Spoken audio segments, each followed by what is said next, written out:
Yes, you will try to wrap up this retreat talk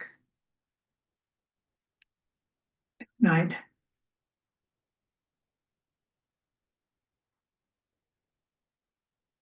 Certain things, items, topics that I left out, I should be spoken, at least for the information as you progress, as you practice on in your meditation.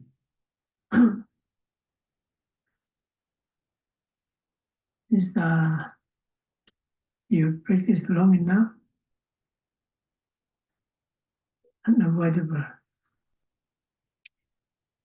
They naturally arise.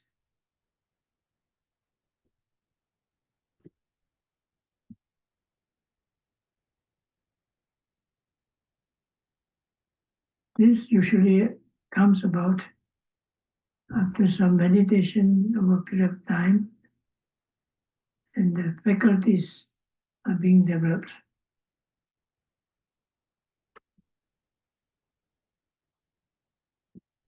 The first of this group are the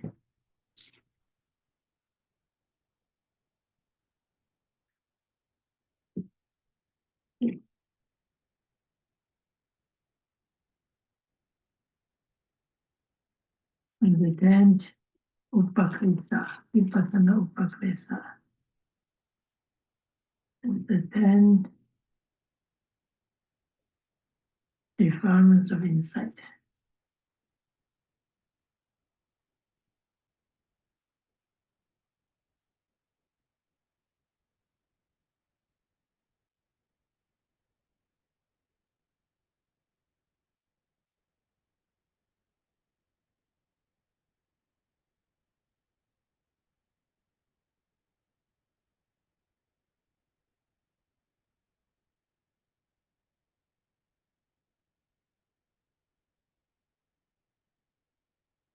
Goodness.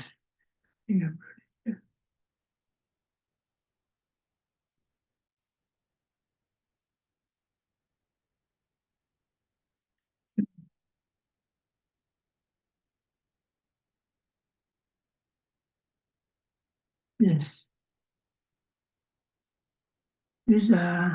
These 10 items are that you may meet with. Some people more, some people less. When your practice and concentration improves. These are not really defilements, but actually are results of good practice. But the mind finding it very nice and beautiful, the latent attachment very naturally comes about. And when it comes and you get attached, then the defilements take over. And so your practice is blocked. It's a kind of hindrance. The practice starts falling, and you may get into more deeper trouble if your attachment continues. You don't have to go through them in detail, but just to mention you as mentioned in the text. First is obasa. Obasa is effulgence. That means brightness, light. When you get meditation, usually people reach up to a certain level of concentration, you start seeing brightness in your mind, light. These are usually resolved in the mind, people whose mind are bright and clear and concentrated. Because in Vipassana, you've been building up mindfulness, it's a result of right concentration. Mind with right concentration is very bright. In a bright mind, if you look at a bright mind, it is like light. It's not light, it's the brightness of the mind, which is like light. But as we say, very soon you may conceptualize. Because you notice the bright mind and the bright mind looks like light, and you may actually think that it is light, and then you actually see the light. But it is not the light, it is produced by the mind, and it appears to the mind as light. And when later it becomes what we call nimitta. Nimitta is a visualized sign, visualized image. It's the same as when you do samatha meditation, kasina, you visualize a bright circle of light or a candle flame. After a while, you actually see the candle flame, the light, it's like the sun with your eyes closed. These are not the actual light, these are the concepts visualized from.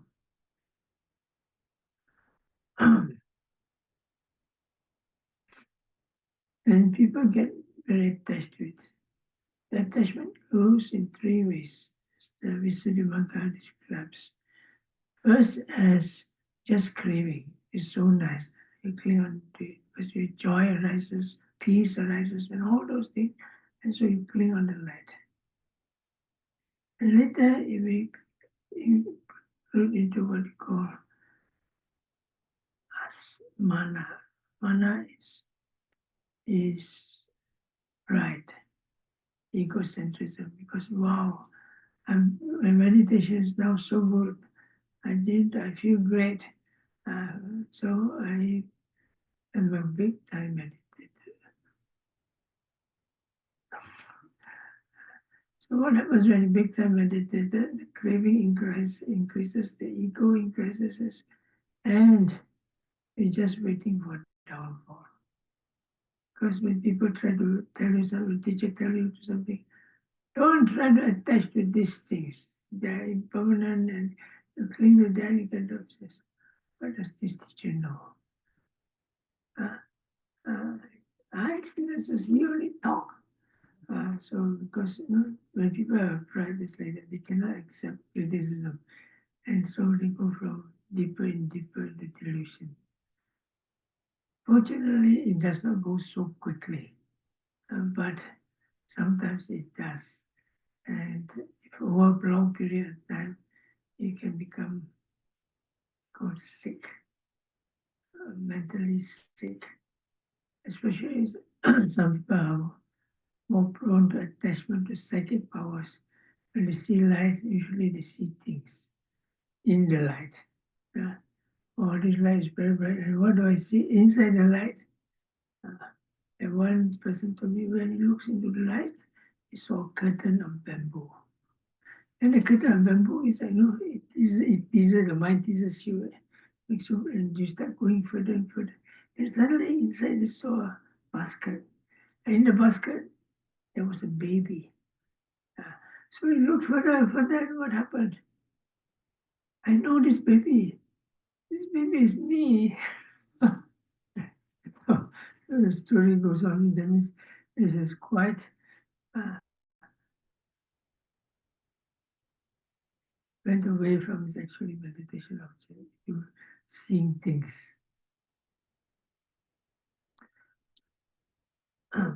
People can be quite attached to it. For example, in my early days in meditation, I met with this. So it was interesting for me because when I watched it, I saw the light. And even in a very dark room, I could see light. I could see one was in the room. And I could, whenever there's a small light, I can see a beam shining across the room. It's interesting, but I know better than to get attached to it. I'm meant for higher things. These are nonsense. So I throw it away. But other people, they can get very attached to it. And in the extreme attachment, they get what we call ditthi. Ditthi is a wrong view, strong clinging to a wrong view of the nature of existence, something very wrong. And for example, usually you mention he thinks it's already enlightened. for example, this obasa. I'll just go through the rest. Jnana also can be attachment. Jnana is wisdom or insight, the different type of jnanas. Could be Chinta, often refers Chinta jnana. That means thinking wisdom, they philosophize, they have philosophy, they come to a conclusion. They think it's very profound, they attach to it, they become proud of it. And finally, when the thought is a wrong thought, for example, eternal view, and then they get attached to it. Sometimes it starts with what you call good experience. When you experience, for example, a lot of this phenomena, you feel the interrelatedness of all these phenomena. This comes under the second insight knowledge. And then you feel so happy, the concentration is so fine, and then they get attached and they think, now I understand the world. When I understand the world well, finally I'm enlightened. So when the thought comes that is enlightened but is not, then all the insight knowledge is useless. So it gets caught in wrong views.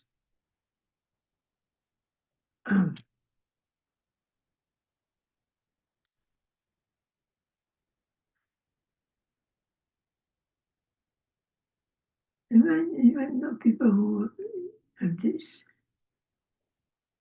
buckets are usually they arise very strongly between the third and fourth insight knowledge. So that is the point where it becomes very strong and people get to see it and they get attached to it. But sometimes it occurs also much higher up. All along the way, the good experience, and this good experience can be an object of your attachment. For example, as I mentioned before, when people go to jhanas or even people go to vipassana jhanas or go into very deep concentration, and they go into a very peaceful state as if there's nothing there. And they think it's cessation. Sometimes you look at it, it's a pure, the consciousness is so pure, beyond everything you felt before. They jump into conclusion that the consciousness is permanent. There's the permanent consciousness, and that is the nibbana. Whereas very clearly in the text, he says the Buddha himself is quotes that consciousness, citta, vijnana, is impermanent, is non-self, is suffering. So, but when they experience that, this fall on deaf ears. There are other things, of course, which are easier to understand. One is piti. Piti is joy. Pasadi is tranquility. Sukha is bliss. Adimokha is faith. Pakaha is energy. Sati is mindfulness itself. Upakanti, upeka is equanimity. Delight is nikanti. So all this, except the last one, nikanti, sometimes they translate it as contentment or complacency. The others begin as a good state, but because they're so nice, the mind gets attached, and so the defilements arises. So this is a very strong warning, because even people who are very learned and practice for quite long still fall into that trap. I like to tell this story. One day I was practicing in a meditation center in Penang. So there was a man who became ordained as a monk, temporary. He's married, he's just coming for temporary monkhood, to experience the monkhood and to practice meditation. he is also teaching meditation. He is also teaching Dhamma. When he speaks, crowds of people come. Very popular. So one day practicing meditation and so on. On and off we discuss. We just two monks in one floor, and we are brother monks, and so we speak on and off our practice. So he asked me,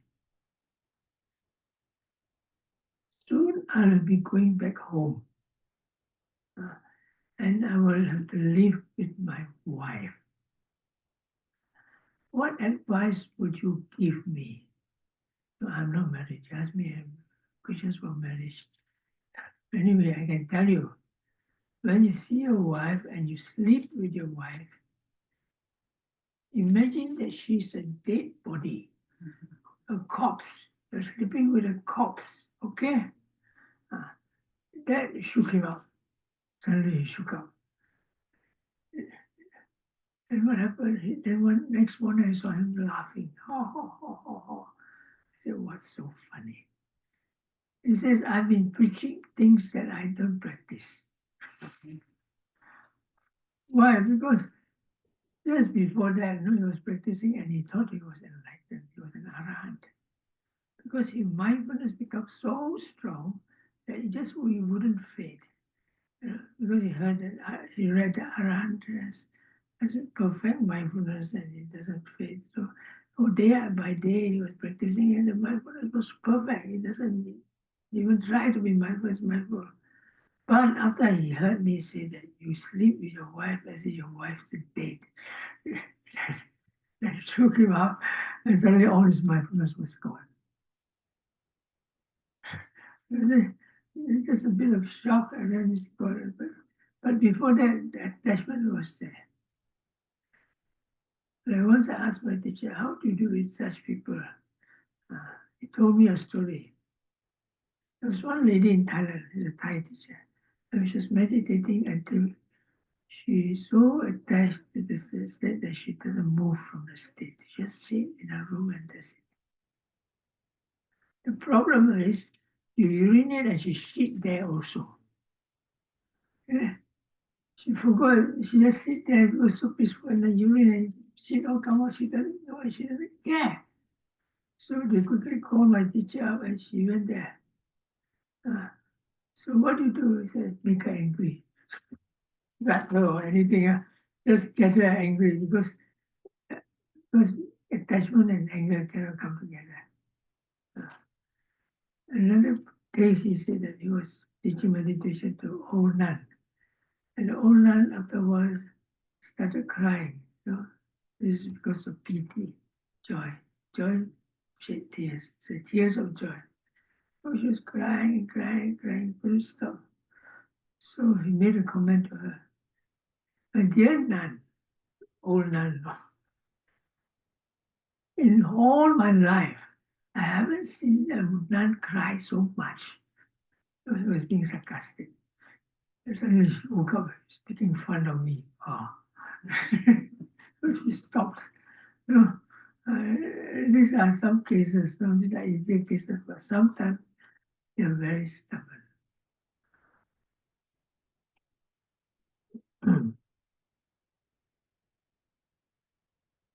Just to give you some example. So when all these beautiful states of mind arise, the teachers always tell you, make sure you nod mindfully and you are not attached to it. Sometimes they are there and they stay at the side. As long as you're not attached to it, it's okay. Better you see it and you see it arising and passing away impermanent, then it itself becomes a vipassana object.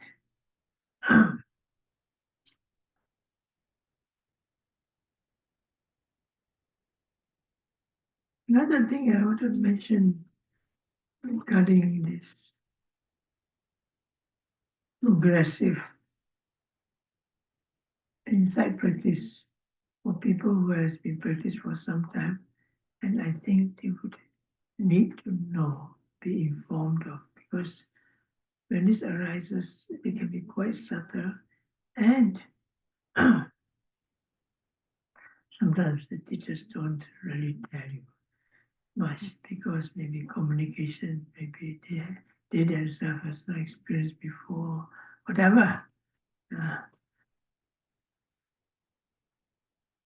This is the thing concerning sankharas. Sankhara. Sankhara, I think, is a beautiful word. It explains so many things. But it's a Pali word. So for people who are new to Pali, it may be a bit confusing. The word Sankara uses many ways, depending on the context. But general translation is formation. For example, the Buddha's last words, anicca vata sankhara upadavaya dhammino upajitva niruchanti tesam upasamosukho. No, that's the Buddha's last. No, is the Buddha's word. That's what is. Buddha's last words, Vaya Dhamma Sankara Appamadena Sampadetati. These are the Buddha's last. That one is another word. So, for example, it means the first one was quoted in the early part of his ministry when he was enlightened, and he mentioned these words. Anicca Vata Sankara, that means Vata is a flux, and impermanence is a flux of formations. Having arisen, it passes away. Bliss is having arisen, it passes away. Having ceased, then it is bliss. Having arisen, it passes away. And that is that peace is happiness. So here in this case, the Sankara means the aggregates of clinging, upadana kanda. It is the what you call conditioned processes, phenomena.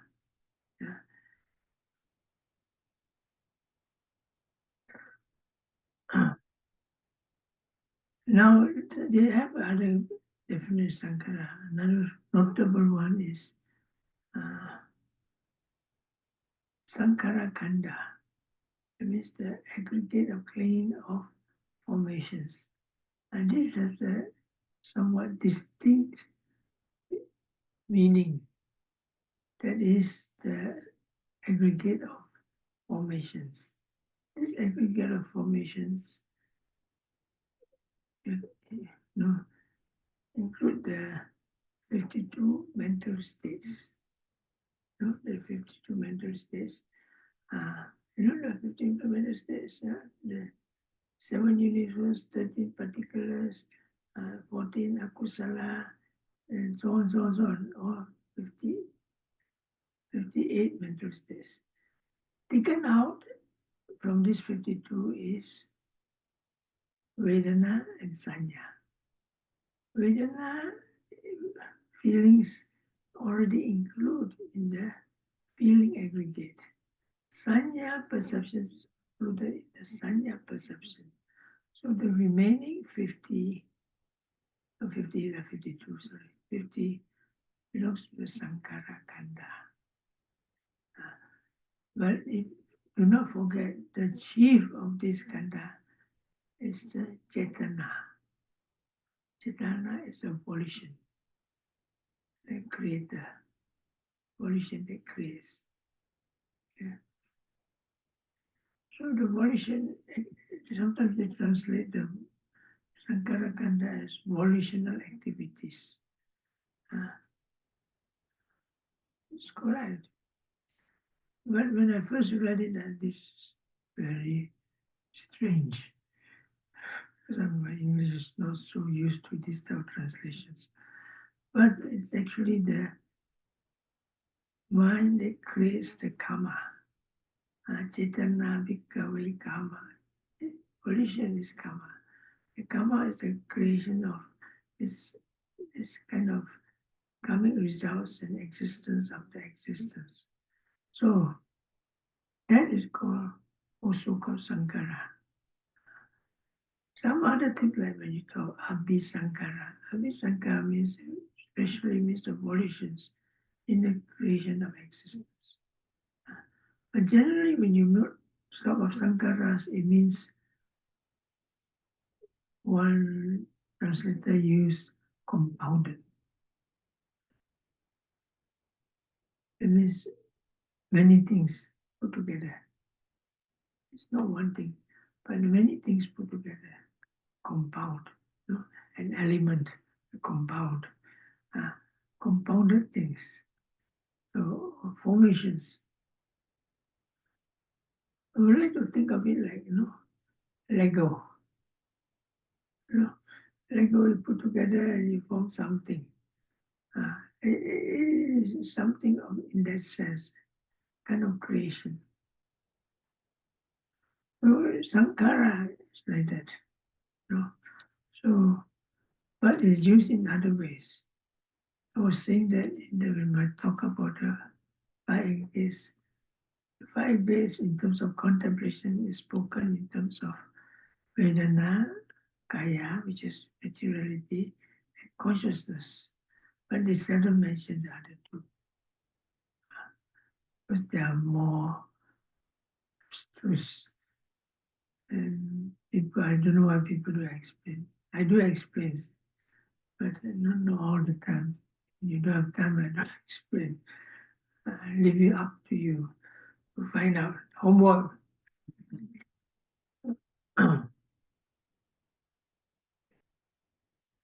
So what happens is when you have these mental activities and all these mental factors all come about, and you start thinking, and you start dreaming, and the mind starts creating things, creating the consciousness, creating things in the mind. And these are the volition activities, creating sankaras. It may be active, for example, when you're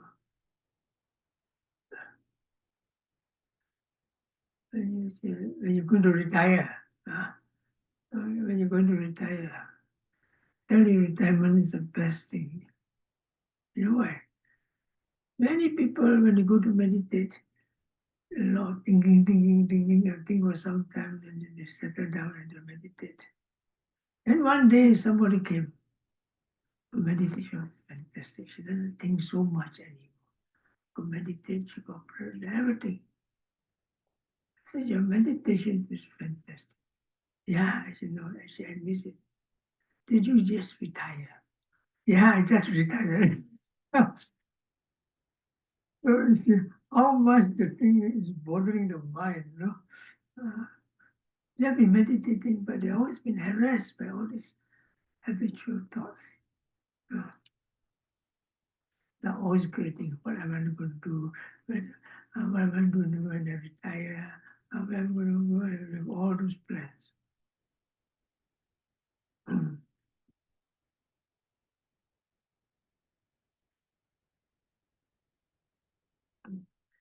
So like this, you're meditating on Sankara Kanda because of the planning and volitions, what to do, what to do.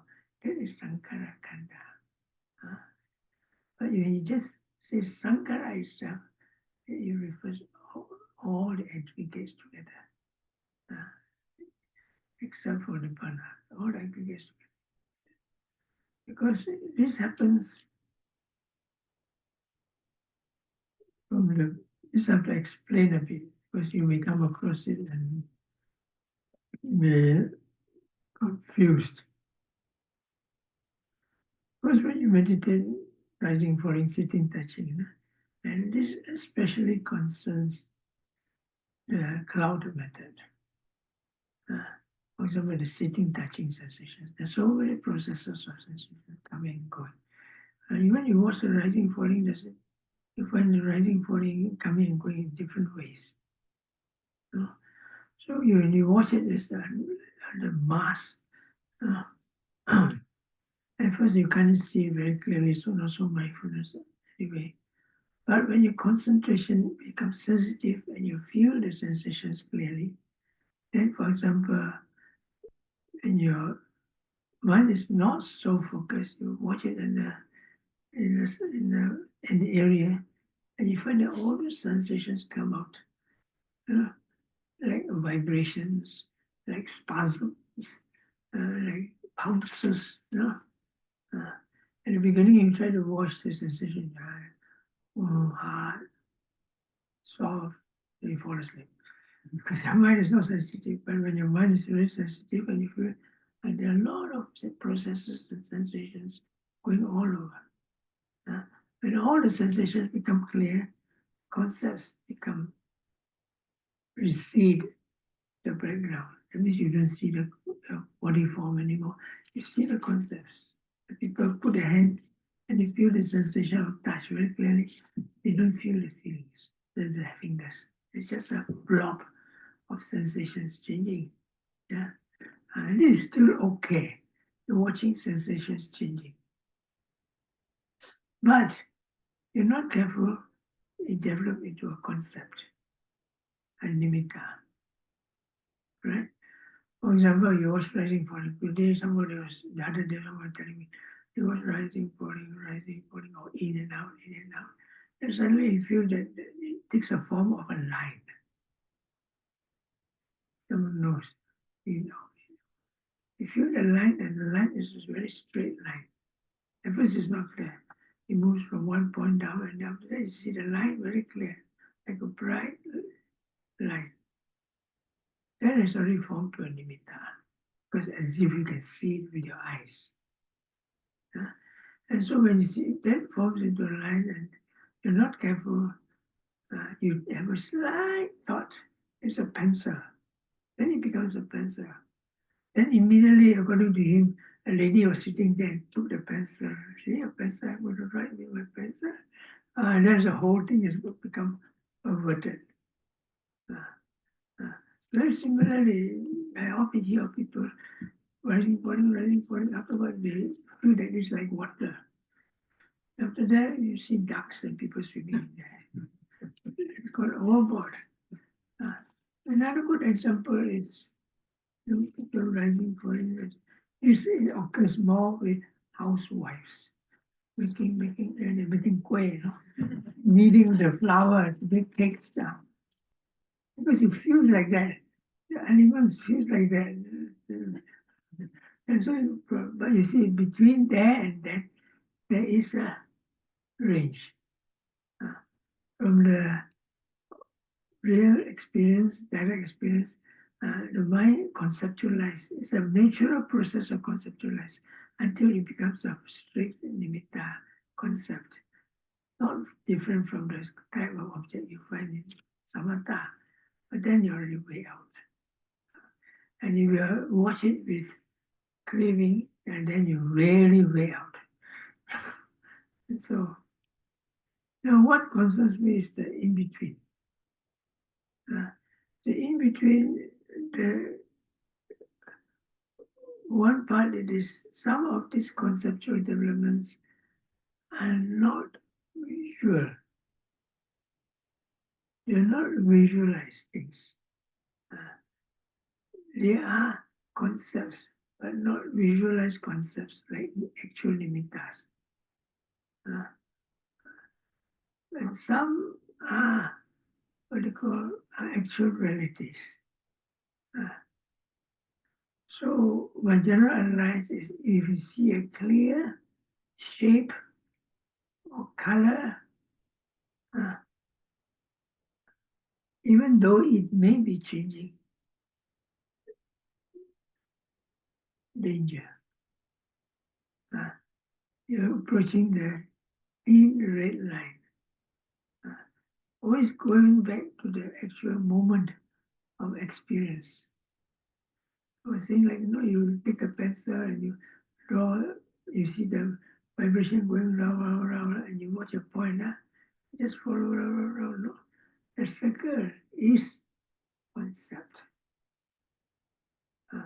But it's so fast, and the mind plays so fast. If it still maintain the awareness of the present, then it will come and go, come and go. It's okay. But if the line goes like that for a long time and it's stationary or keeps going, you can see the whole line, the bright line running here and there. Out. The trouble is when you stay with this too long over a longer period of time, they don't go away. The actual vipassana object does not arise. I've seen cases like that. Because I left Malaysia for some time, I came back for some time.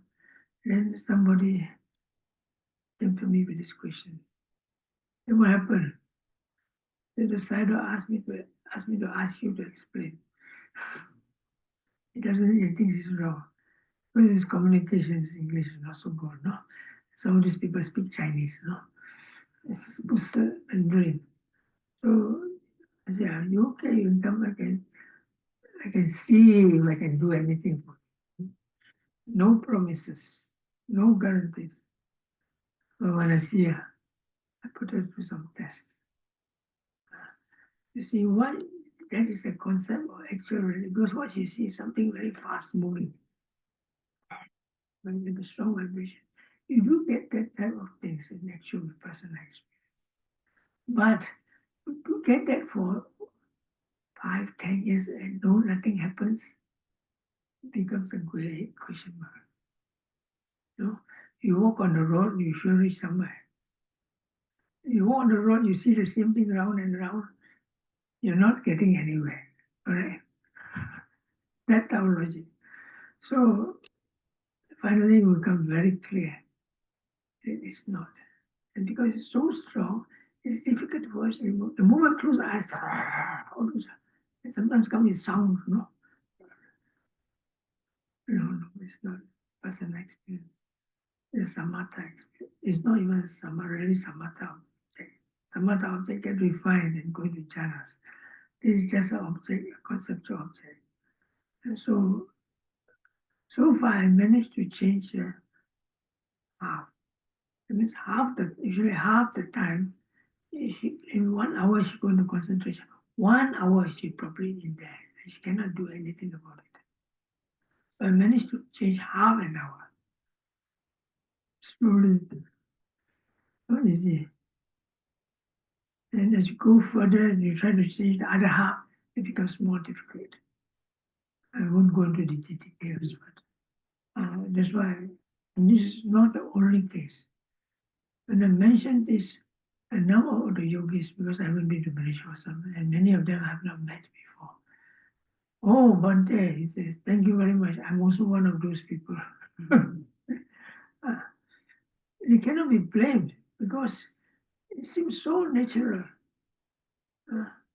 And it looks like a real personal object, but it is not.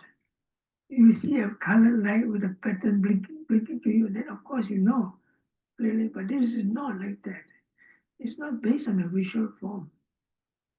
So when you see generally you see patterns or you see, and things keeps repeating itself without anything good happening, especially you're not talking of one sitting, two sitting, you're thinking of one whole retreat or 1 year, then there's you are stuck. So this time I went to Malaysia, I see some of these old people meditating and they were, please, you are all stuck from one thing or another. Right? I visit down the people say, you're stuck on this, you're stuck on that, you're stuck on this. Very sad because these people are really very sincere. But they have to progress, most of them, but slowly, because they're stuck on many fronts. So this is one important that you have to note. When you start conceptualize sankharas. I don't know I'm using the right Pali word or not. Let's call it sankhara nimitta. A sign of sankhara. But the sign I mean here is not so much of the real sankhara as ultimate realities, but as a nimitta, like the visual image. Because every formation has its signs, marks. Perception knows the object by its marks. You recognize this object because of this object. So you can compare. This is more round and this is more square. Or this is more hard and this is more soft. Hard and soft are signs of the reality. But it's already comparison. That makes differences.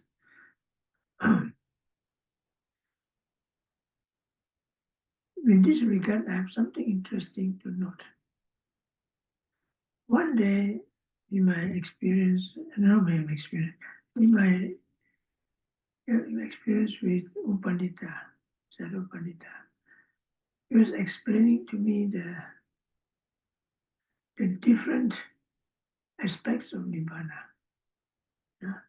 For example, Nibbana is always quoted as Animitta Nibbana, Apanihita Nibbana, and Sunyata Nibbana. Translated as sightless. Nimitta is sight. Animitta is sight. Sightless Nibbana, desireless Nibbana, and empty Nibbana, which is empty of self. In this regard, you see the word Animitta Nibbana. Nimitta is without signs. What he explains is the experience cannot be described. Whereas Sankhara can be described. The list of what is Nimitta and Sankhara, Nimitta, Sankhara, Animitta, Nibbana, and so on, and so on, and so on. Panihita, Sankhara, Panihita, Nibbana. So a whole list of them to make it clear. So in this way, even though you're watching realities, they may seem to have this, you recognize it and you're able to compare in this way. Are there concepts or not? In a way, there are concepts, but not in the sense of concepts like the normal conventional concepts. They are what I could call inferential knowledges. Remember I mentioned inferential knowledge. When you see an object in this reality, you emerge, and the immediate impression you get is inferential. Because the anumana, inferential, it translates inferential, not a very perfect word. It gives you wrong ideas sometimes. So that one will be inferred multiple times in the thought process of conceptualization. Even though you conceptualize to some degree, it is still direct experience as we understand of the word. That's why when you watch the rising, falling, and you go into the second insight knowledge, and then you go to the third insight knowledge, then whatever realities you experience, the inferential point or view will be grouped together. This was, I had to explain this, because there was a lady who was very, very smart. She could translate Abhidhamma books and all those things. So she read the Mahasi thing. When she read the Mahasi thing, she was really disturbed because she considered herself very smart, But this one she could understand. How can you say that third insight knowledge is inferential knowledge? Because we learned that insight knowledge is direct knowledge, no thinking. no concepts. How can this happen? But that's what happened. What you see is the direct information knowledge, which must originally come from the empirical direct knowledge. Otherwise, it can be considered. So when you see this, when you vipassana experience the vipassana object, you have all those like in the Visuddhimagga, you describe the third insight knowledge as, for example, 40 ways of contemplation of the third insight knowledge. For example, you see the body like a disease. When you see the dukkha in the third insight knowledge, you see the whole body rot. You know, sometimes it stings. It breaks up, head falling down to pieces. Things that you see. So these can be considered dukkha jnanas. But they occur in the third insight knowledge, not the higher insight knowledge. The higher dukkha knowledge, you must see clearly after you see clearly the bhanga jnana, the knowledge of dissolution. After that, it could be, it could not be. Well, maybe it's good that you experience dukkha and you get detached. No. But the actual deeper one and the impermanence is very clear. It is the impermanence that is the suffering. That is actually sankhara dukkha. That's when you talk of sankhara and dukkha together. No? So this is what we mean a concept. So be careful you don't get into meditation concepts. To be exactly is always keep close as possible to contact. I was explaining to some of these yogis, for example, you meet with an object, like a boat. There's a boat in front of you. And when you're sitting behind the boat, you see what's called the foam, the waves that come from the propeller of the boat in front. And as it goes further, the ripples and foam expand. So the formations of conceptualization are something like that. When you see something, normally it goes sometimes further, sometimes goes so far. It depends how much you think about it. And so the further you go away from the boat, the bigger amount these replications will be, multiplication and these combinations will all be. So to get to the actual reality, to get as close to the boat as possible. That's the actual contact. So when you actually get the actual contact, the immediately arises, immediately passes away. Until the moment you see, it's definitely the dissolution. And after you see that dissolution, and it goes through a different cycle, how the dissolution affects the other sankharas. Then you see the dukkha jnanas. And so it's very clear when people describe the experience, they describe all this very clearly. Then you can be sure that he's passing through the stage. Sometimes they don't describe so clearly.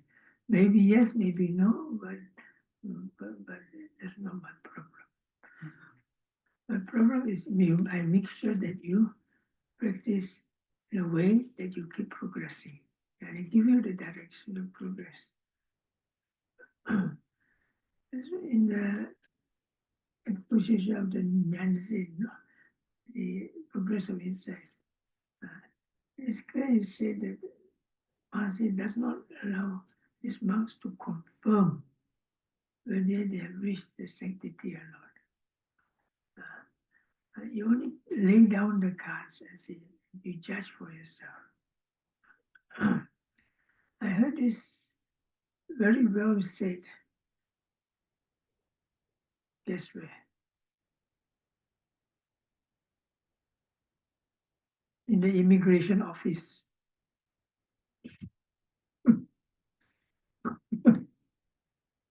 time I was still trying to apply for a long-term visa to Europe. No? That's another long story. So I applied to Czech Republic. I got it. I applied to Italy. I got it. I applied to US. I also got it. I dropped US. I told you before why. Uh, so I left with Czech, and the Czech one was interesting because we have applied in Malaysia.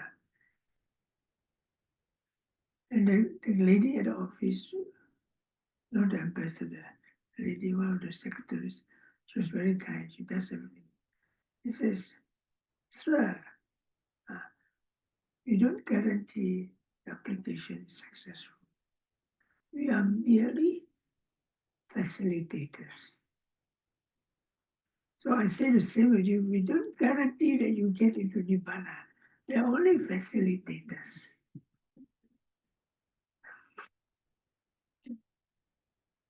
Whereas in the British office, the ambassador is in his power, or the foreign minister is in his power, then he can say, okay, you can go. Very interesting when I applied for my United States visa, I applied and we had to do an interview. It's not easy to get into here from Malaysia. No? So we came and then after that we had an interview. From what I get an interview that you don't need to, what's called tax the people there of the money. You can get your own funds and so on, so on. They asked me, say, "Oh yes, where do you get your money to go to this?" Well, I have a lot of supporters. You want to see the accounts? I said, "Okay, you can go and go." Is that all? Don't check my all the other. Oh, go away, you're done. Thank you very much. That's how I got my this for 10 years. After it's going to be over, I'm going to go through the same thing. So Sankara is interesting. There are many things to say. I'm getting long. So, having said this, I have to mention a few things also where misconceptions can arise. This I call cessation and blackouts. Now the word has got around, especially in the circle of meditators, vipassana meditators, including especially vipassana meditators, and also in the Mahasi tradition, they have all this. Because the word has gone around. Rumors.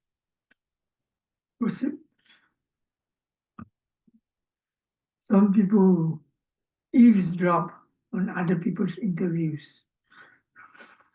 That also happens now. So they get the idea that when a person enters into the stream, his mind blanks out, blanks off. He becomes unconscious for a while and comes out. That is one unmistakable experience, it seems. Of course, that's only half the truth, not the whole truth. No? If you find the whole truth, then you may disagree. So, these blackouts or cessations is not Nibbana. Just because you have meditated, boom, blackout, didn't come up. Wow, what happened? Some people, boom, boom, blackout, and you wake up. Wow, that was a very peaceful state. These are not confirmations. Because there are many reasons for this experience. I gave the example yesterday, I think, or the day before. The lady was meditating, and he had a blackout, and comes out. The sadhu asked, "What is that?" "There's nothing there." completely nothing. Go back and meditate. He disagrees with her. He does not have clear enough experience to tell that, because even in the actual experience, it should be very, very clear. The mindfulness is perfect. But how you describe the experience is another thing. So, of course, there's some reasons, of course, you can mention. One is you fell asleep. Sleeping is very peaceful. Oh, nice, okay, everything becomes song. Good. You don't know anything. You wake up. Wow, that was very peaceful. No, it's not sleeping. Yeah. Sometimes you can sleep mindfully, But usually you're mindful when you're sleeping. You don't sleep long. There was a case, he was misguided. He was into actually very strict Vipassana meditation, and then she describes everything very clearly, all those things. When she came to meditate, of course, anybody who I don't know comes to meditate, I treat him like a beginner. Isn't it? When you see a doctor, you've seen your doctor, he doesn't want to, he knows everything about you. But you see a new doctor, what do you call? Bring me a blood test. You have lung problem, give me let's take some x-rays. No, because he doesn't trust all those things. You want to see firsthand. In the same way, you can't blame him. So when I see this lady like that, firstly I see she has so much defilements. So much I can tell you. We grumble of everything, look at fault of everything, create a lot of problems in the center. But she's a very capable lady. But the anger is too horrible. She even complained about her meditation teacher very badly. Now, that already pisses me off. So I kept interviewing and faster. He keep looking at the exercise. What happens? What does it look like? Finally, I got it from the horse's mouth. Actually, I could see myself sleeping. Aha, there. But how did the other teacher miss it out? Of course, it's always possible to miss out things. It doesn't mean it's a bad teacher. There are always what called slips of ignorance or living out certain things. That's possible.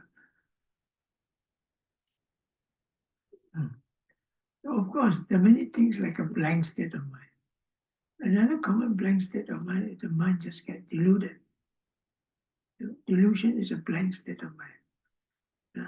It's not so common in a very stimulated society. When you see a lot of computers and more energy. But when you're very peaceful, and sometimes this delusion comes. This occurs more with societies which have less stimulus. They tend to see that the mind goes blank. It doesn't mean they're stupid, no, it's just used to that's there because they don't think so much in those societies. So in blank. Another one is things like joy. Joy is a very common one. Because joy, there's intense joy, there's soft joy, and all this. When you're in the joy, you forget everything. Right? Right. So whenever joy takes over, and eventually you fall asleep as well. There are other more subtle things like going into samadhi, going to jhanas. Jhana is a very real thing. Especially you see, even Indian these days, most people have jhanas and they're attached to the jhana as the ultimate. These are people not like people who say they can recall it 1 life, 2 lives, 3 lives. They can recall it thousands of lives. You collect 1 life, 2 lives, it's chicken feed. You collect thousands of lives. Sometimes they cannot get over one kappa to another. There's a blank space between one kappa and it ends there.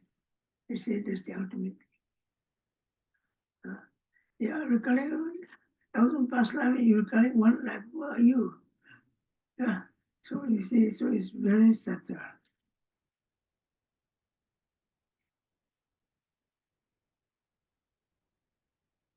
Even vipassana, you get this type of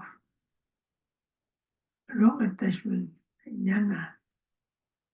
There's one insight called a bhanga jnana. Bhanga is dissolution. It's the fifth insight knowledge. When you see, at first you see things arising, passing away very fast, and then the moment it rises, it passes away, really extreme speed, to a point that you know that you're watching nothing. Nothing. You look at it, it's nothing. And you go even deeper into that knowledge, you go into like everything blanks out. But it's not the real cessation. It is the cessation because of arising that still arises. Because it doesn't see the end. You only see it disappear. Because the real cessation is not just cessation. It is beyond arising and passing away. That one, something that you experience. So the real cessation, you call it the magga, the cessation of the path. And this is the supramundane state. So my aim here is to warn you that when you get into this state of dissolution, be extremely mindful. Don't jump into conclusion. If it is, then it is. There's nobody to argue with you. And one lady says she is. Yes, I said, I'm sorry, I don't believe you. But I have got this living knowledge, I've got this. I don't believe you. Okay? Wow, she got so angry with me. Oh, she started cursing me, giving me sarcasm. I mean, you have, you have. What is there to get angry about? Yeah? So that means they're already too attached to it. But you know, Nibbana, path and position cannot be an object of attachment. It's impossible attachment for it. But this one has so much attachment. I tried my best to take her out of that attachment. Unsuccessful. I failed. But not to my disadvantage. I've got nothing to do with it. She's the one in trouble. Because these people practice very hard, no? Very sincere people. Well, so lastly, finish this talk at least. There's another important part of it. I think we have time. That's why I'm just going to go through this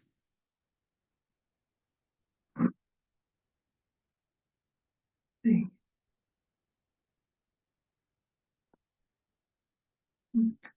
So I set up another list as indicators of progress. How people say, how do I progress? I haven't been progressing for so long. So there is that. Sometimes they progress, they don't think they're progressing. Can be true. At some stages of meditation, you have to watch a lot of pain. So I'm gone at the very start, I have to start watching pain. It's not the pain, it's how much mindfulness you have. So just use some indicators for you to consider.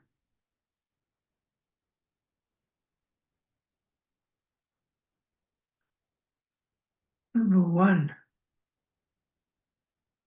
you meditate according to instructions, so on.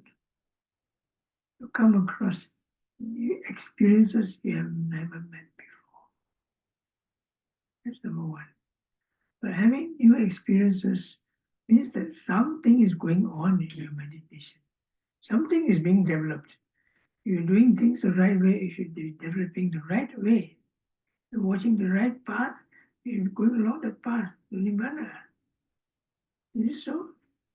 Not necessary. Many things, other things can happen because of other causes. Right? Suppose a person meditate, says, I'm in all pain. I cannot stand the pain. Is there a new experience? Yes. A new experience. But there's no no indication of progress. He only knows that he has a lot of pain. The pain may be because of actual physical reasons. When you're sick, you have a leg fracture, knee gout, or whatever, and you sit longer, you get a pain, but there's nothing to do with mindfulness. What is sure that when you cannot stand it, there's no mindfulness. But if the pain is there, you can remain calm and peaceful and still watch it. You have good concentration and mindfulness. Although it does not say that you have insight, but at least you got develop some concentration and mindfulness. So the other thing is you find that you're developing mindfulness and concentration to some degree. It is a progress. So in the early stage, I tell people when beginners come to meditate, the question is, how much did you learn from the retreat? You have learned something because you need first a basic mastery of the technique before things happen. The right method happens. When you teach meditation, you tell them mindfulness, how much of the actual mindfulness he understands. So you give instructions, 100% instructions, they may actually able to listen only to 50. And of the 50, when they put into practice, probably only 20. So what happened to the rest? Forgotten, left out. I know people who, after listening to that, they left out with a blank. Look, I tried. Not to be blank. After a while, I tried again. So we keep repeating. After sometimes more gets in. One of the earliest things we understand, very basic things we understand before any progress, real progress is you understand by experience. There's a meditation experience. What is mindfulness and what is not mindfulness? Not from both. You look at your mind, yes, I'm mindful, 100%. Look at mind, I'm not mindful. From experience. And after that, you begin to understand the difference between mindfulness and concentration. Mindfulness is one, concentration. Although they seem to get together, but they're not the same. That is able to make you handle things better. Then another basic thing you learn is the difference between vipassana concentration, samatha concentration. And then you see the difference. Then you know your direction in vipassana is clear. No? That means we learn all these basic things. Like I tell you how to do walking meditation. People get into all types of walking meditation. One person doing walking meditation, I bend, stretch. Ask him, my dear friend, are you doing walking meditation or are you doing Tai Chi? It's Tai Chi because there's such a way, It's not doing Tai Chi meditation. Mindfulness meditation is mindful, follow the object, which is a sensation of the process of the elements, moment by moment. That is walking meditation. And you walk in a way to help you to see this basic process. And that's walking meditation. So this is all these basic things you have to get it right. Because it depends on experience, not just on words. And after that, when you have the actual basic understanding and a grasp of the technique, then concentration levels. Because even vipassana meditation, there are different concentration levels. He said that vipassana meditation reaches up to upachara, excess concentration when the defilements are inhibited.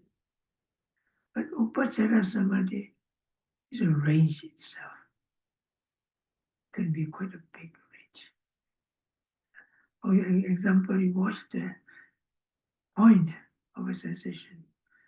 In the beginning, you watch a point, like your ink put on the paper, pop, that point. But in the mental perception, it many times more than that. You know, there will come a point as you go on, that point is like a point of moisture. You know, that is, for example, sometimes in a fog of mist, you shine a torch, and what do you see? Many small drops of moisture, and that type of thing. At that type of point, and you know clearly that point is feelings or consciousness or sensations or awareness or what you know, because the mind is sharp. And so, things like this are sharpened in terms of concentration levels. Because some people do walking meditation, they see the same old thing, boring. How boring can boring be? As boring as walking meditation.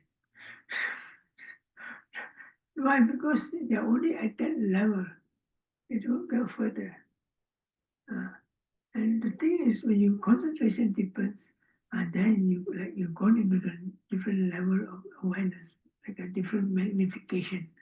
Inside, you've gone inside the process, and you're looking at things from inside. But remember, this is vipassana concentration. So the vipassana concentration comes with the vipassana mindfulness, and therefore the insight at those levels rise. But it is possible that the concentration improves, but the mindfulness is not increased together with it. And so you can see things magnified, but you cannot see that so clearly.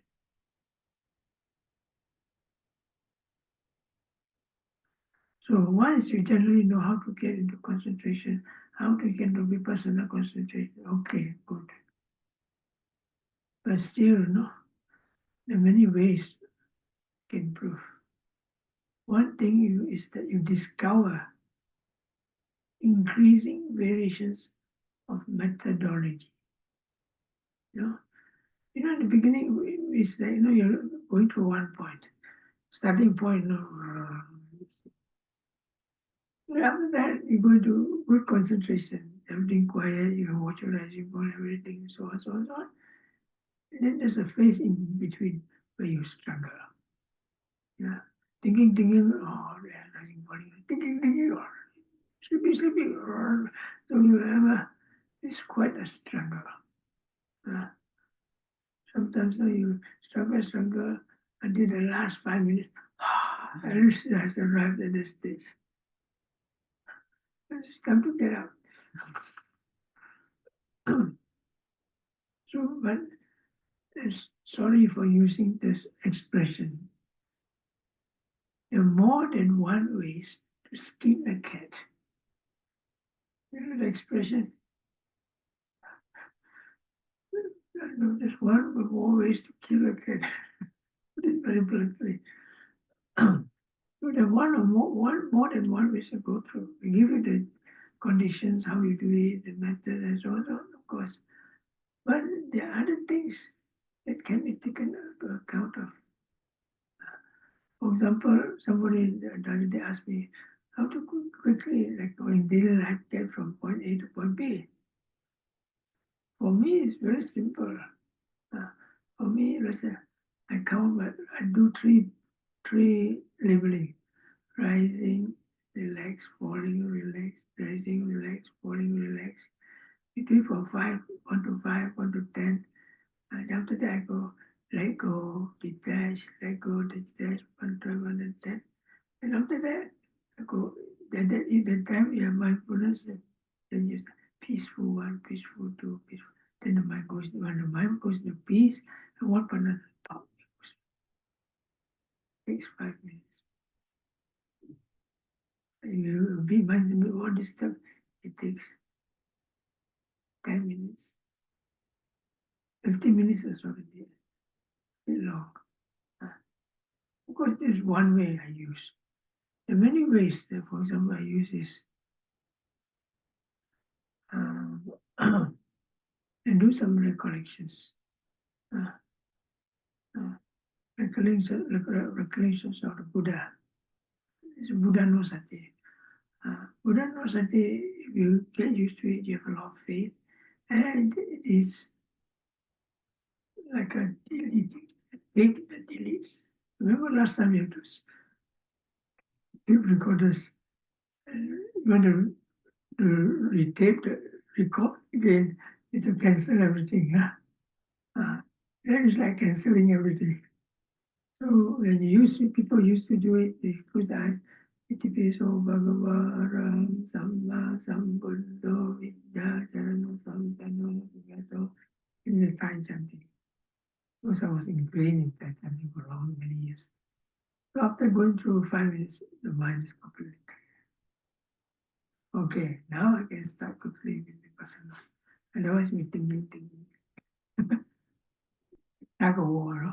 And finally you win. Only 5 minutes left.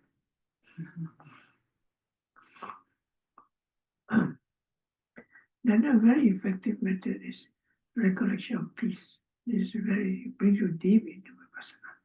But this one only effective only with people who have practiced vipassana to some depth. To understand the meaning of the words recited. They're actually words bringing the mind to the vipassana object very deeply. But you have to understand the Pali word. You just recite the Pali word and you don't understand, it doesn't function so well. I asked the monk, how much function is this? With the understanding of the word, 100% function. Without the words, maybe 50%. I know it's a guess, no? But, depends on various people. And of course, finally, if you know, then you know the increase of insight. What insight is, like I described yesterday, and then how each levels of insight goes. As I say, it's not so easy. It comes in cycles, and it's very easily made, very mystical. But as I also said yesterday, you know at least clearly that it concerns the three universal characteristics, chiefly non-self. The characteristic is a non-self must be very clear. Otherwise, it may not be even be considered inside.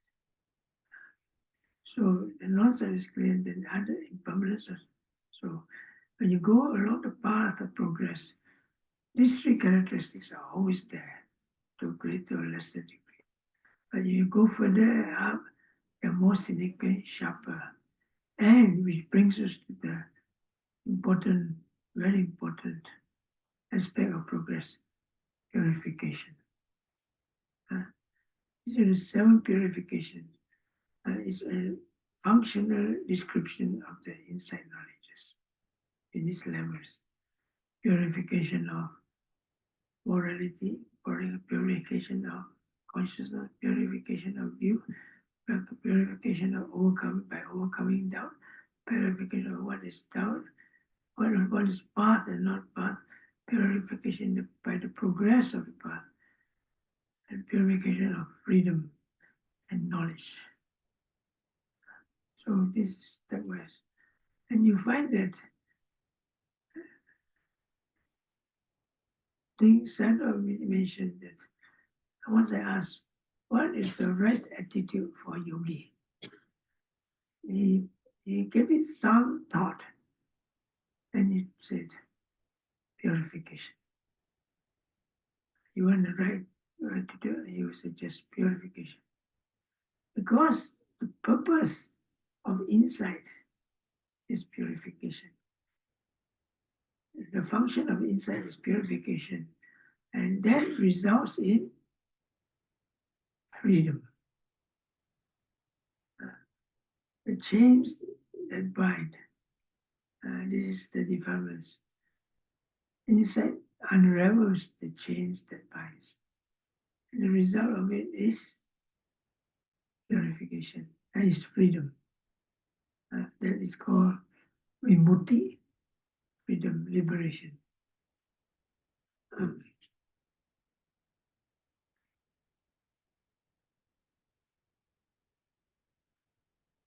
the interesting point is, sometimes it's irony because this practice, unless you reach to the actual samucceda bhana, destruction by cutting through defilements of by the past, it can still come out.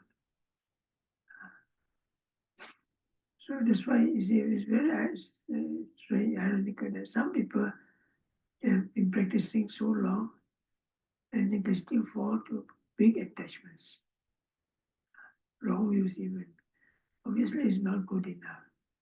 Sometimes people who don't practice so much, but they're very happy, they follow the precepts, and they don't do bad things, and live a very moral life, do good deeds. Whereas the one who is practicing so much still got so much anger and delusion, and how come? They ask me.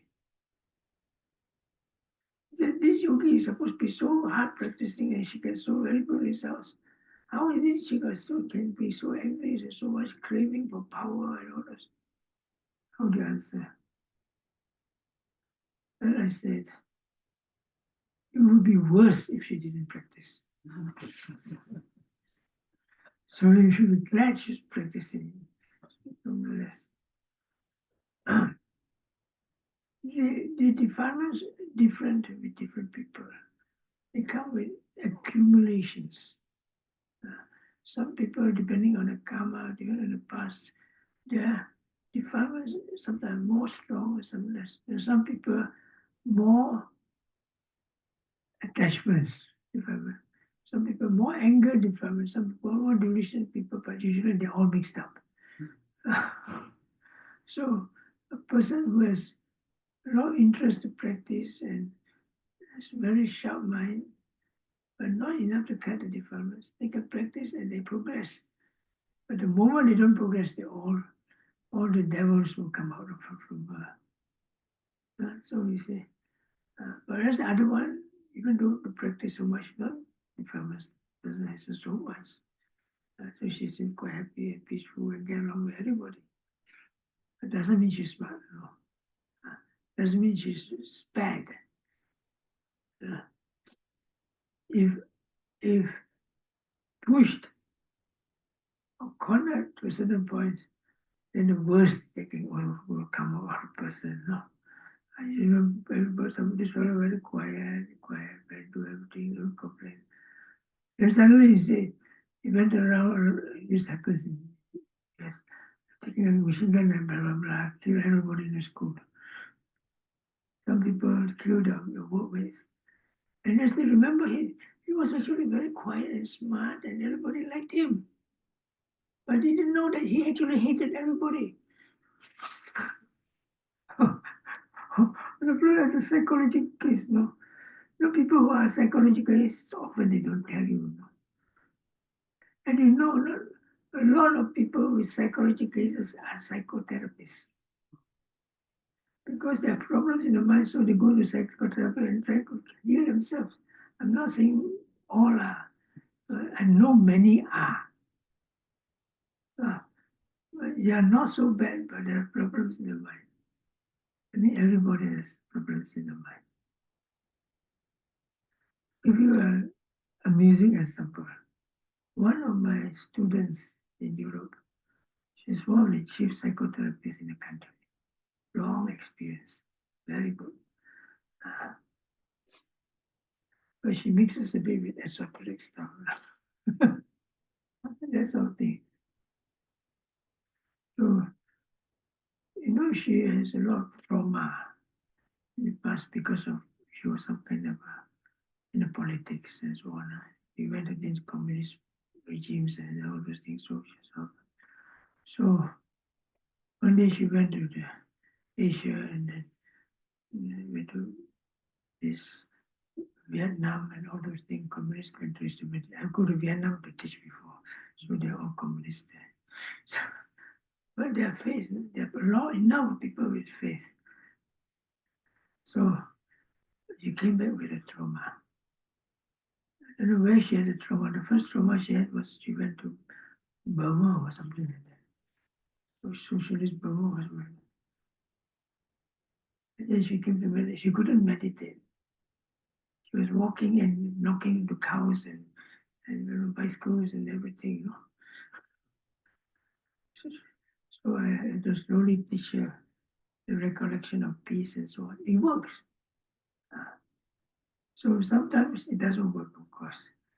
So next morning interview, I said, she comes running to me. Bhante, I'm distracted. I'm fragmented. She says, she used all the psychological tips. And I calm her down and she meditated. And then she could meditate after this. But I don't know why meditation is so easy for me. This is the consciousness is completely changed. She's very mindful. And after at night, the trauma comes over. But help me, I'm fragmenting again. It's a long-term practice still because these defilements are very deep-seated in the mind. Never underestimate the power of defilement. So my advice is keep practicing through that. Okay, I think I will short the time is already. So the last day, can ask more than one question.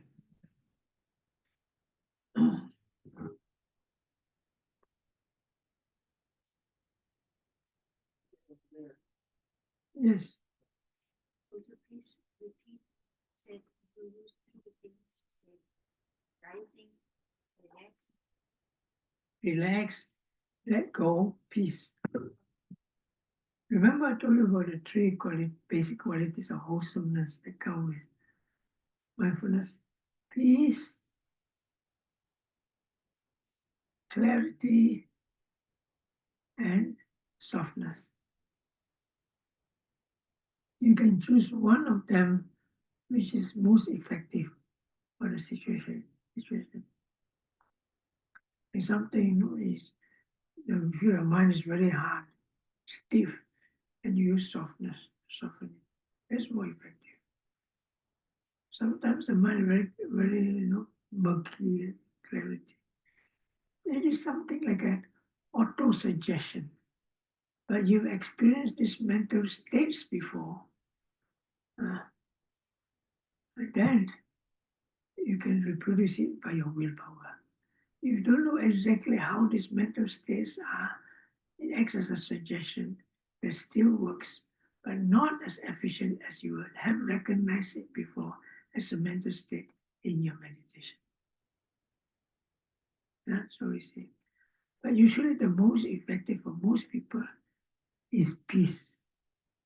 Because in this restless world that we live in, you need peace.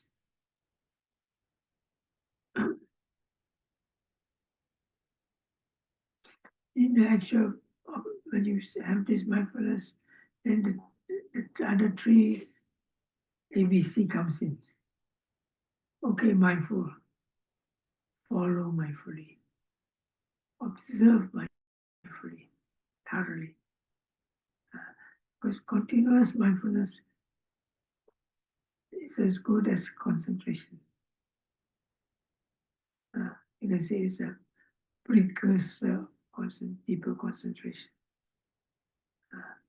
And thorough observation, mindfulness of the object is a precursor to insight. Yeah. Three simple words. I use it most of the time when it works.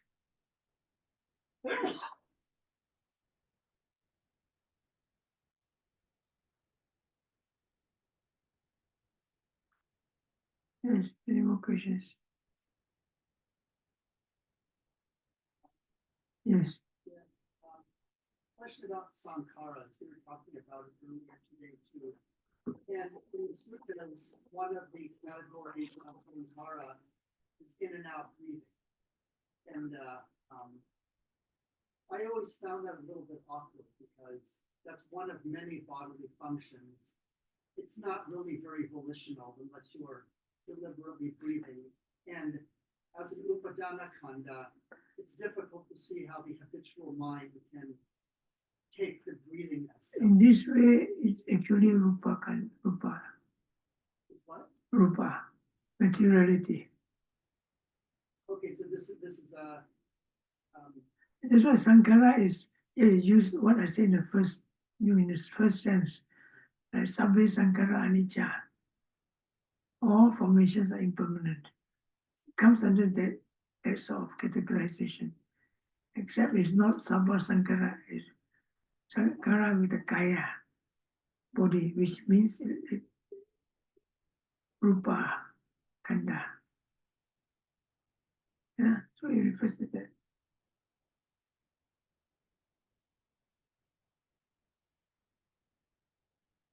You find that also in the other tetrads. Yeah, Chitta Sankara. There means many things that make out of Chitta Sankara. So, but the one you are contemplating on consciousness.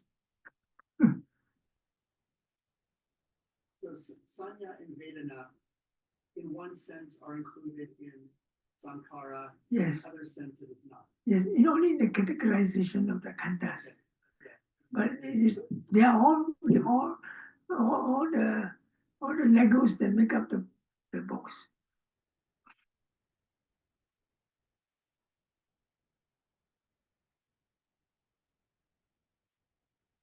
Okay. Yes. After metta meditation, feels like the bottom is very far deep. In that moment, what can we take as our object? Well, it depends whether you want to continue your metta or you want to go to vipassana. I'm switching to vipassana. Then you direct your mind to vipassana. But I can't You can. Depends on your willpower. If you're so peaceful and calm, I want to keep my peacefulness and calmness so nice and watch it.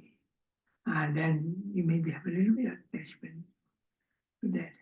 So you drop it, the joy and the peacefulness, like a hot potato, and you go completely into the. When you let go of that object, you let go.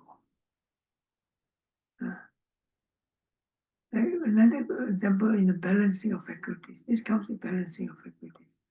For example, certain people, when they meditate, they are very pushy. Rising, falling, no. And they very big, they push too much energy. When there's too much energy, the mind becomes like a beehive. And you cannot stop it. Because the power and momentum is already at the back. Even though you relax, you cannot stop. One problem is you try to relax. Yes, I will relax, but I still want to keep a bit of energy so that I don't give up everything. I meditate so hard. And once they have to stop, it will never go off. More effective is you try to sleep if you can. Yes. People like that often cannot sleep.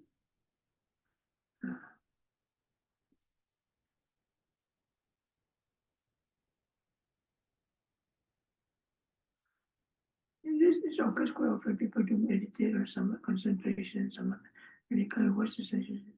I cannot watch the sensation. There's no sensation, so very little. Can.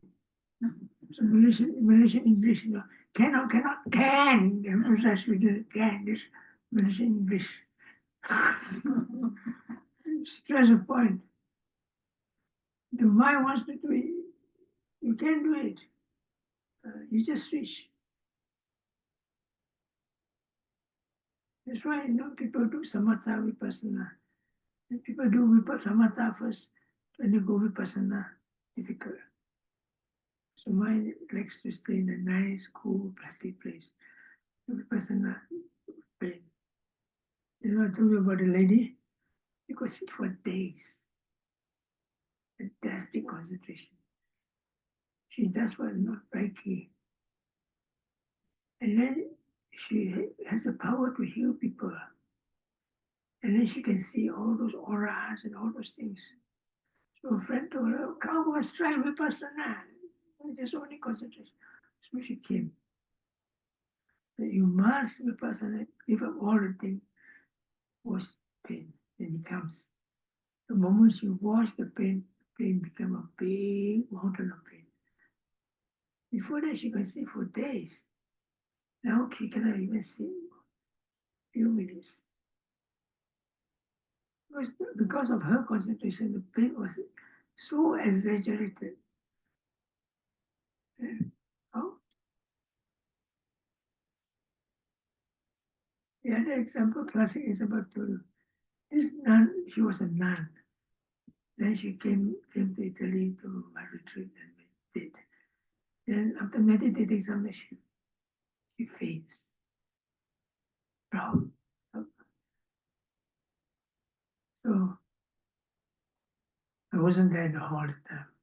So all the other people tried to help her and pick her up. And they said, some of these are meditators and there's psychologists, psychotherapists and all these things. So she said she's approaching a very dangerous stage. The breathing stops. And this happens. No? Because this is a particular feature or characteristic in anapanasati. And according to her, I know anapanasati they learn from her, they probably learn from somebody. So I said, really? Come, let me test you. I interview her, asked her to describe. Oh, she said, it's okay, I'm always like that. It always happened to me, you know. Why? Because I have so much concentration. When my concentration goes up to a certain level, I faint. On interviewing her, what I discovered, she doesn't have too much concentration. She has too much energy because she force her mind until everything stops and then she faints. Not because of concentration, because of forcing too much energy. Anyway, she got over it eventually. Otherwise, very funny. Okay, enough. Yes. And yeah, today is the last day at Camp Bhante, we talk a little bit about Nibbana. Yeah. I will talk a bit every Nibbana, yes, need to say a bit because a lot of people have wrong ideas about Nibbana. First, there's a concept of Nibbana. The one is the experience of Nibbana. And the other one is Nibbana itself. Three questions. Just as you say, Anicca, Anicca Lakkhana, and Anicca Nupassana. Anupassana is contemplation. Anicca Lakkhana, the signs of permanence. And Anicca is Anicca, the state itself. You can say the same with Nibbana. One, you can say that Nibbana as a concept. You read books, what is Nibbana? Nibbana is this, Nibbana is that. You even hear people telling how they experience Nibbana. What they think is Nibbana. So, then you have ideas what Nibbana is. Oh, now I know. Got it. Oh, capito. And zero side. That is conceptual Nibbana, conventional Nibbana, not. but at least it still helps you in a certain way. You learn like what I'm telling you. Nibbana, first thing is no arising, no passing away. It's unconditioned. Like condition, that means because of this, that arises, because of that, this arises. Because of consciousness, that arises formation. Because of formation, paticca samuppada, it goes cycle round and round. To use a very crude example, a chicken and the egg.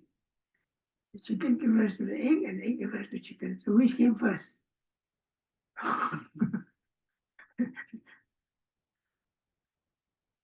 And suddenly I heard news from the newspaper. Two Thai men were arguing about this. One got so angry that he killed the other. So it was the chicken or the egg. So these things does not arise actually nibbana. There's no beginning, no end.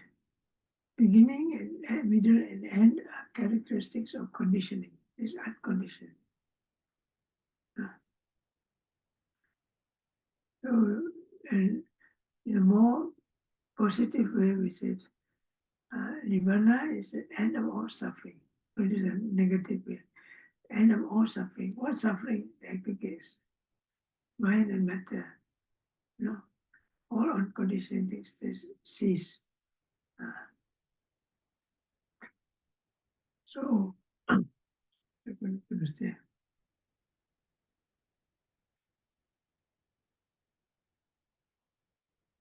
lost my train of thoughts.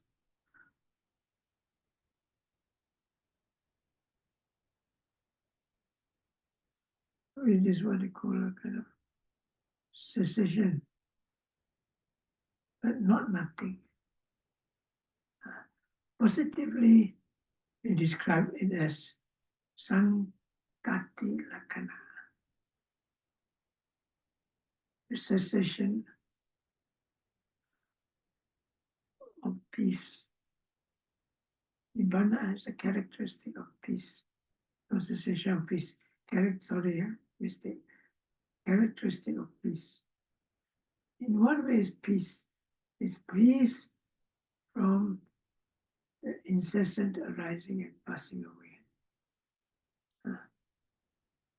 Cessation of all that arises and passes, cessation of all that conditioning, which is basically also termed as Sankhara Dukkha.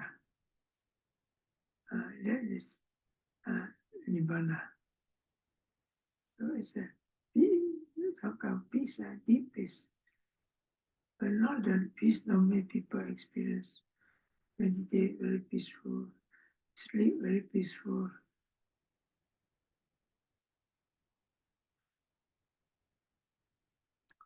But what is important is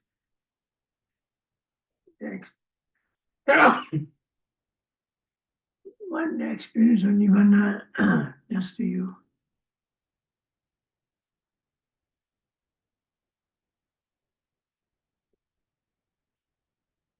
Nibbana is unconditioned.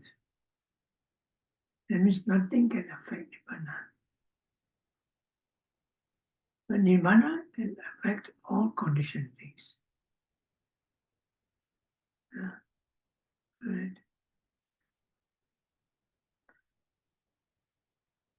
That means mind can affect matter, matter can affect mind.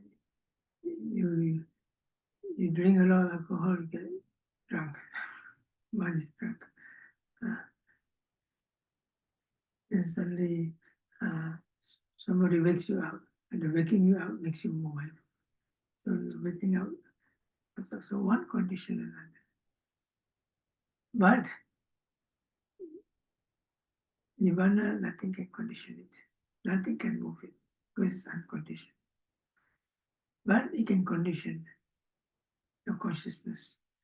I mean, if the mind experiences Nibbana, that means certain defilements in the first path are eradicated. They don't ever arise again. So, Nibbana can touch you, but you cannot touch Nibbana.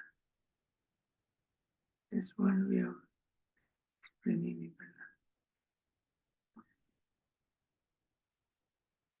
So you experience it, the defilements will purify completely, and because the craving is not there, the one will not have the desire for rebirth. And so there's no rebirth. And there's no rebirth, fire gates are no longer arising. So that is called Anupadisesa Nibbana.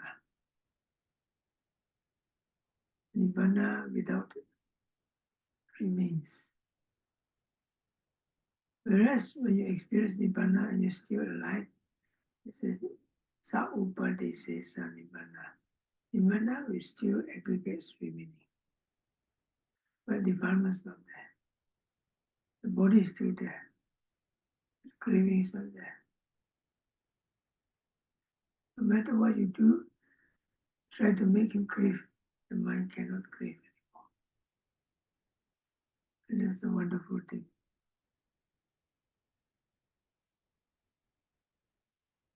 Okay, enough. We keep going talking on. It's getting late, it's around 9 o'clock.